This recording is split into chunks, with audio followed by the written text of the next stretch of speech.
কাকে দেখা যাচ্ছে এই ভিডিওতে? আপনারা কি শেখ হাসিনাকে দেখতে পাচ্ছেন না? দেখুন, শেখ হাসিনা ভারতে ভিক্ষা করছে। কেউ একজন তাকে একটি আপেল ভিক্ষা দিয়েছে। দর্শক, এভাবেই শেখ হাসিনাকে ভিক্ষা করে খেতে হতে পারে। কিভাবে আর কোন কারণে, সেটাই আজকের ভিডিওতে তুলে ধরার চেষ্টা করব। চলুন ভিডিওটি শুরু করা যাক।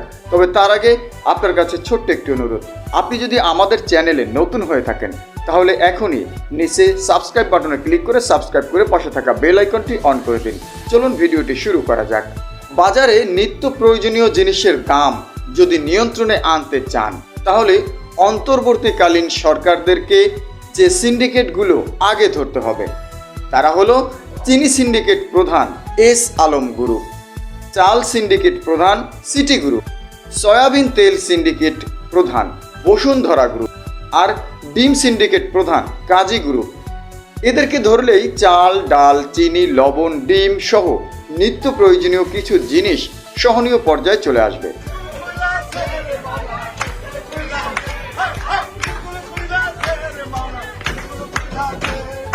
যখন আওয়ামী লীগ ক্ষমতায় ছিল তখন জনগণের টাকা দিয়ে তারা এভাবেই নারী পুরুষ একত্রিত হয়ে পার্টি করত।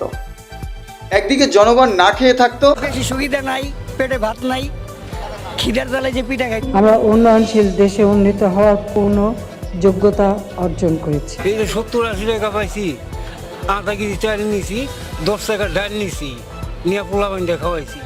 আরেকদিকে শেখ হাসিনা গণভবনে বসে বিদেশি মদ গিলত।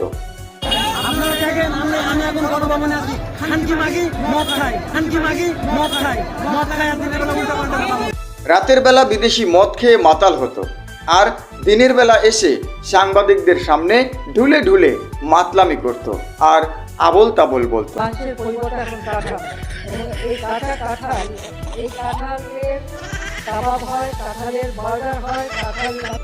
আসলে একজন মদখোর আবোল তাবোল বলবে, এটাই স্বাভাবিক। কিন্তু এতদিন তো আমরা জানতাম না যে তিনি গণভবনে রাতের বেলা মদ খেত। জনগণের টাকা দিয়ে ৭৬ বছর বয়সী একজন বুড়ি মানুষ তিনি কিনা গণভবনে বসে বিদেশি মদ খেত। ছি ছি ছি। আর ক্যামেরার সামনে আইসা যেভাবে অভিনয় করত, এই অভিনয় তো কবরীও কোনোদিন করতে পারে নাই। যাক, আমি আর কিছু বলতে পারি না। এগুলি এক একদিন দেখি আর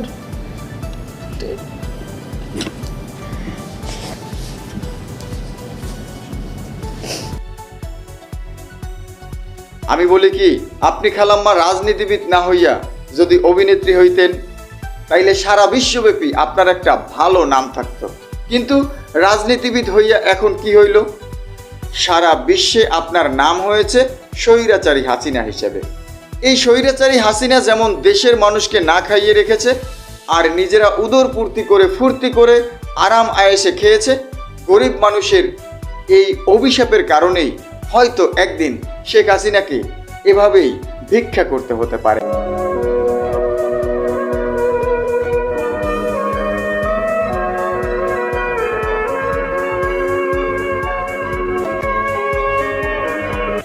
আজ এই ভিডিওটি হয়তো আর্টিফিশিয়াল ইন্টেলিজেন্সের মাধ্যমে তৈরি করা হয়েছে, কিন্তু এটাই একদিন বাস্তব হতে পারে।